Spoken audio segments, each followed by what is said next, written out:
Lieber Johannes, du bist hier in Barcelona anlässlich der UNESCO-Konferenz Mondiakult und das EUNIC-Cluster Barcelona hat eine Konferenz organisiert, Cultural Institutes Addressing Global Challenges. Das zweite Panel hieß Kultureller Dialog und die Rolle der Kulturinstitute in einer Welt im Konflikt. Welches Fazit ziehst du? Wir hatten heute Nachmittag diskutiert mit den Kolleginnen und Kollegen, den Leitern der Kulturinstitute aus Frankreich, aus Rumänien, aus der Ukraine.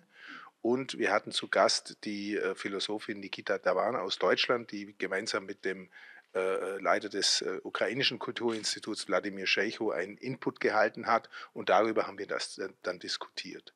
Und die Frage ist natürlich wirklich, welche Rolle spielen Kulturinstitute wie das Goethe-Institut, das Institut Français oder das Instituto Cervantes oder das Institut Ramon Llull, die heute unser Gastgeber waren, in Zeiten, wo einfach wir sehr große Krisen haben, wo in den Gesellschaften Spaltungen sind, wo wir auch nach der Stellung Europas in der Welt fragen, ja, auch gegenüber dem afrikanischen Kontinent und anderen Weltregionen.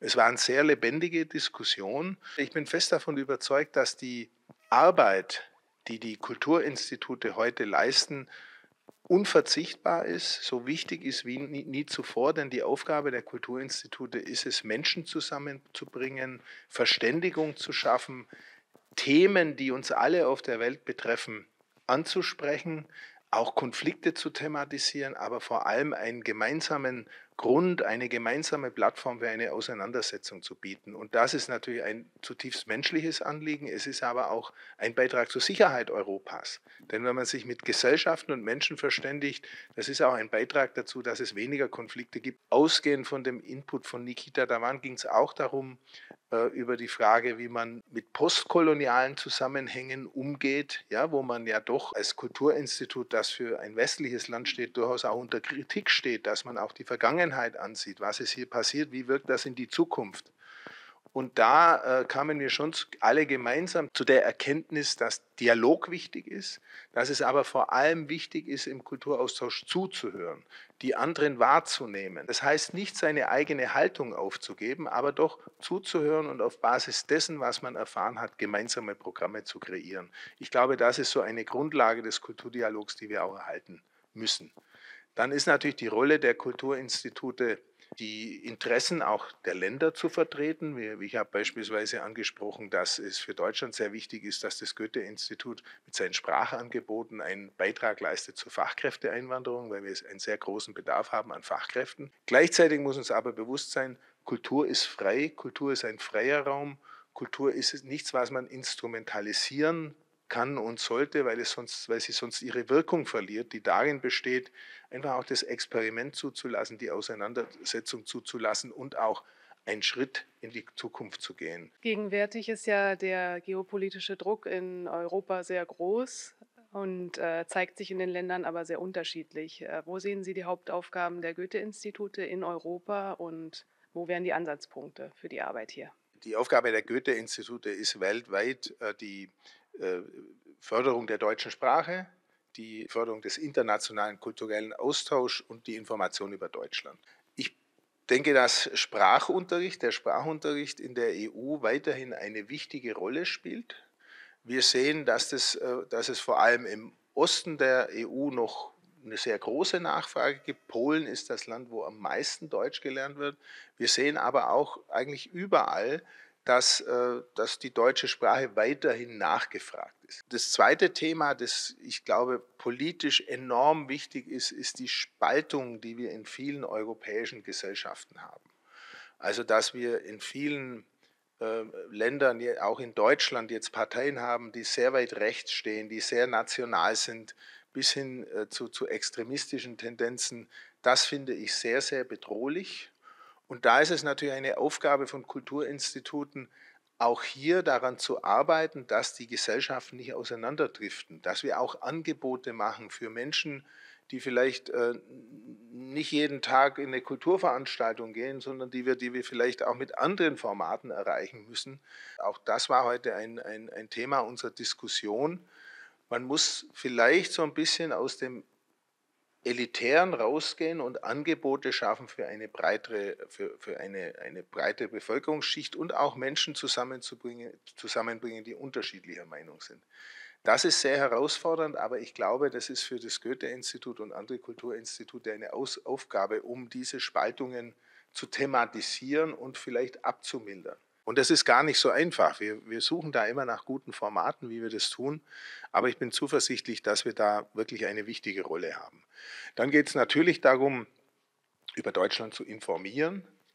Selbst wenn man denkt, okay, die Länder sind sehr nah bei uns, sie sind uns verwandt, ich meine, wir hatten eine gemeinsame Geschichte, ist es doch eine wichtige Aufgabe zu sagen, was passiert gerade in Deutschland, was ist da gerade los, wo gibt es Anknüpfungspunkte in der Musik, in der Literatur, im Theater, die für das Gastland interessant sind. Wie kann man diese Perspektiven, diese künstlerischen Perspektiven in einen Kontakt bringen, dass vielleicht sogar etwas Neues entsteht.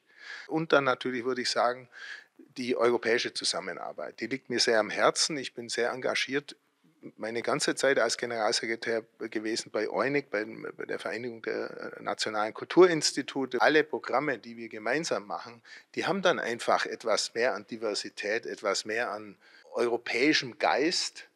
Und die zeigen auch, dass eine gute und konstruktive europäische Kooperation im Kulturbereich möglich und wichtig ist. Herr Ebert, das Goethe-Institut engagiert sich seit Jahren für Nachhaltigkeit und Umwelt und es gehört auch zu den strategischen Zielen, gewisse Ziele zu erreichen, bis 2030 100% CO2-Einsparung, Neutralität in Deutschland, 30%, wenn ich recht informiert bin, in den Goethe-Instituten im Ausland.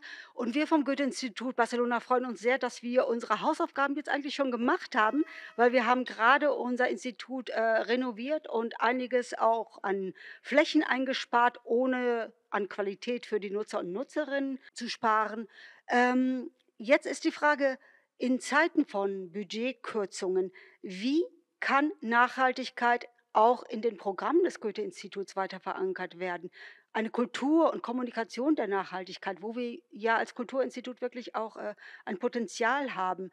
Und wie kann man das auch mit anderen Zukunftsfeldern wie Digitalisierung, wie ja, anderen relevanten Bereichen zusammenbringen, um da auch nicht an Dynamik zu verlieren? Das Nachhaltigkeitsthema bleibt für uns sehr wichtig. Wir haben ja in unserer Strategie ein eigenes Ziel zur Nachhaltigkeit.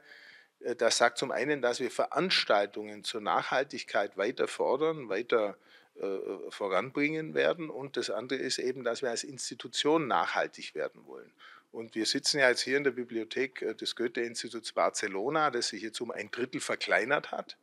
Und ich werde in dieser Woche noch nach Houston fahren und dann nach New York, wo wir uns ebenfalls verkleinern.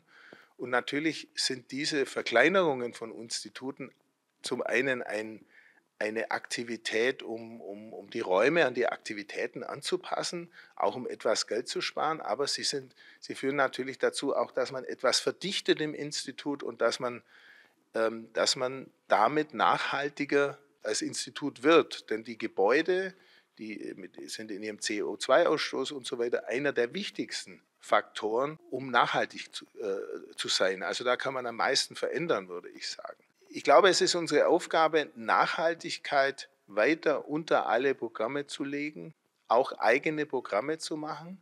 Aber es wird sich natürlich eine etwas andere Balance ergeben, weil wir viele Programme auch machen müssen zu den Herausforderungen, vor denen wir im Moment als Gesellschaften stehen. Gesellschaftliche Spaltungen, Konflikte, Krisen, Unterstützung der Kulturszene in der Ukraine. Ich nenne nur einige davon. Aber die Frage ist insofern sehr wichtig, weil man natürlich angesichts der Aktualität und der Brisanz dieser neuen Fragen, die in den letzten 2-3 Jahren auf uns zugekommen sind, sich immer wieder daran erinnern muss, dass die Menschheit natürlich die Klimakrise die Menschheit in Gefahr bringt und dass wir deswegen als Kulturinstitut auch handeln müssen.